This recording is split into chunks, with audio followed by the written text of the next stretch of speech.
Turns out that abortion clinic was owned by Jane Roe, the Roe versus Wade Supreme Court decision. Her name was Norma McCorvey. And it's interesting in her book. She had a book that was titled I Am Roe. And this is before, well, I don't want to let the cat out of the bag. She ended up giving her heart to Jesus 2 years later.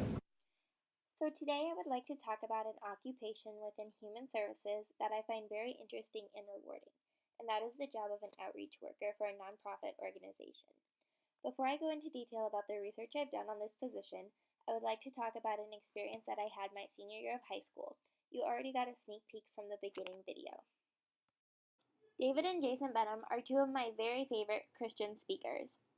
One day, my mom surprised me with tickets to go listen to them speak at a pro-life convention in Minnesota, and I was so excited. My mom told me that she had been emailing back and forth with a lady named Sarah who worked at the Pro-Life Center, the one who was in charge of hosting David and Jason's event. My mom explained to Sarah how much it would mean to me to be able to meet David and Jason in person, and her response was unbelievable. Sarah not only allotted 30 minutes of one-on-one time with the Benhams, but also sat my mom and I at their table for dinner. I was truly shocked by her generosity. When my mom and I arrived at the convention, I had the privilege of meeting Sarah and was able to talk to her personally. Sarah and I clicked instantly as she told me about her job as an outreach worker for this pro-life nonprofit organization. On a daily basis, she would counsel pregnant women who initially wanted to get an abortion, take them to their doctor's appointments, and advertise their organization and values to her community.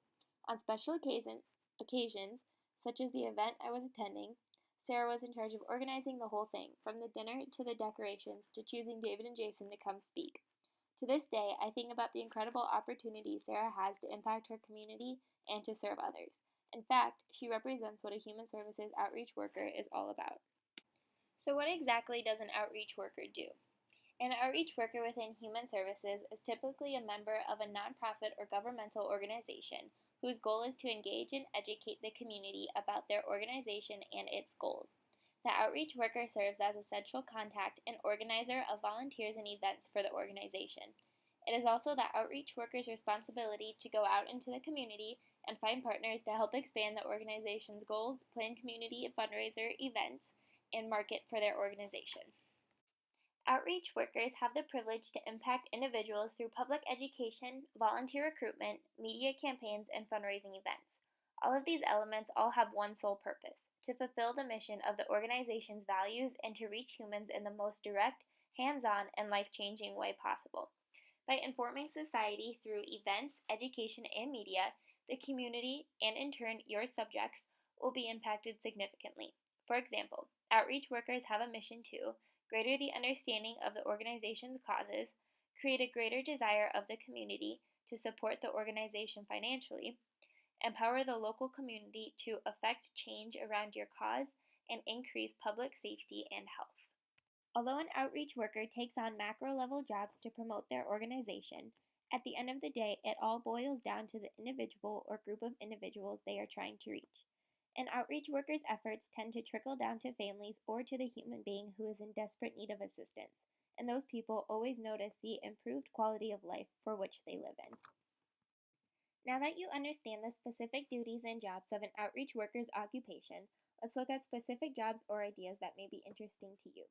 These include, but are not limited to, working for a domestic center for abuse, working at a homeless shelter for kids 21 and under, working at an organization that supports orphans in third world countries, working for a disaster and medical organization such as the Red Cross, working for a mental health institution, or working for a substance abuse center. Now the next question is, how do you become an outreach worker? Outreach work has many different pathways regarding your level of education.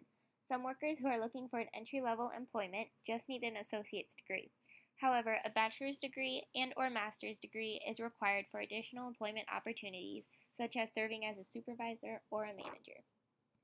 On top of educational experience, an outreach worker should obtain qualities such as empathy, creativity, organizational skills, trustworthiness, emotional strength, problem-solving skills, openness, friendliness, and good communication skills to be successful.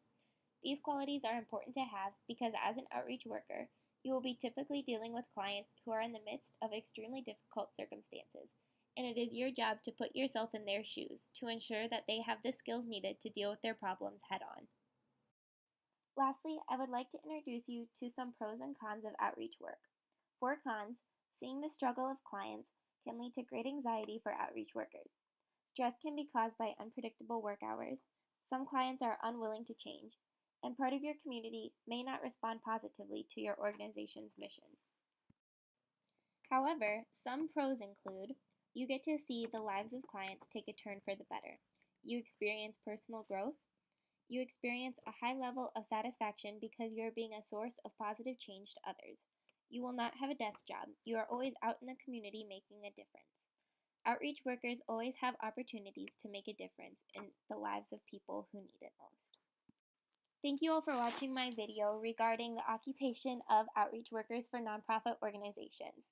The resources where I found the majority of my information come from humanservicesedu.org and psychologyschool.net.